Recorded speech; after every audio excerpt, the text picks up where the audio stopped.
আমরাও বাংলাদেশের নাগরিক, তাহলে আমরা কেন বৈষম্যের শিকার হব? ওরা সরোদিতে সমাবেশ করতে পারছে, কিন্তু আমাদেরকে প্রথম আপনার অনুমতি দিয়ে তারপরে আবার অনুমতি ক্যান্সেল করছে। তো আমাদের মূল লক্ষ্য হচ্ছে আজকে আসা। আমরা ফিলিস্তিনে, আপনারা জানেন যে ফিলিস্তিনে সহ বিশ্বের বিভিন্ন জায়গার মধ্যে মুসলমানরা নির্যাতিত হচ্ছে। তারই সাথে আমাদের পার্শ্ববর্তী দেশ ভারতও আপনার মুসলমানরা নির্যাতিত হচ্ছে। সে একাত্মতা অংশগ্রহণ হিসাবে আমরা আজকে ঢাকাতে সবাই একত্রিত হয়েছি। আমাদের প্রথম আপনার অনুষ্ঠান হওয়ার কথা ছিল সোহরাওয়ার্দীতে, কিন্তু আমরা এখানে বৈষম্য শিকার হলাম।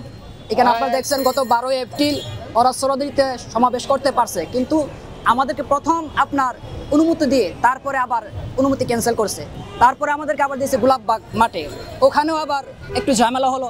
তারপর আবার প্রেস ক্লাবের মধ্যে। তো আমরা বর্তমান যে সরকার আছে ওনার কাছে অনুরোধ করব, আমরাও বাংলাদেশের নাগরিক, তাহলে আমরা কেন বৈষম্যের শিকার হব?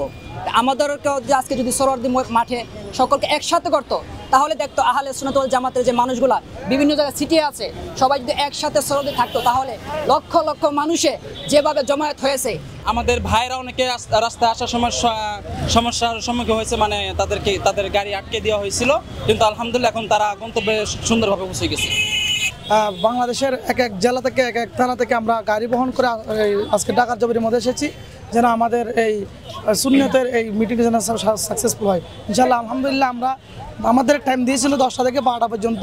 আমরা দেখতে পেরেছি 10টা থেকে 10:30টার মধ্যে আমাদের জায়গা এত যে ভরপুর হয়ে গেছে, ঢাকার জমির মধ্যে যাওয়া দাওয়ার মতো সেরকম পরিস্থিতি ছিল না। বিধায় আমাদের পরে প্রোগ্রামটা যেখানে 10টা থেকে 12টা পর্যন্ত প্রোগ্রাম করার কথা ছিল, সেখানে আমরা 10:40-এর মধ্যে আমাদের প্রোগ্রাম শেষ করে দিতে হয়েছে।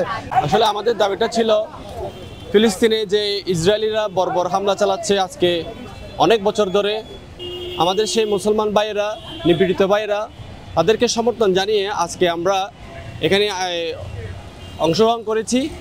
আমাদের এই অংশগ্রহণের পিছনে ছিল মূলত আহলে সুন্নাত ওয়াল জামাতের একটি প্রোগ্রাম। আমাদের মূল দাবি হলো এই ফিলিস্তিনের গণহত্যা এটা বন্ধ করতে হবে।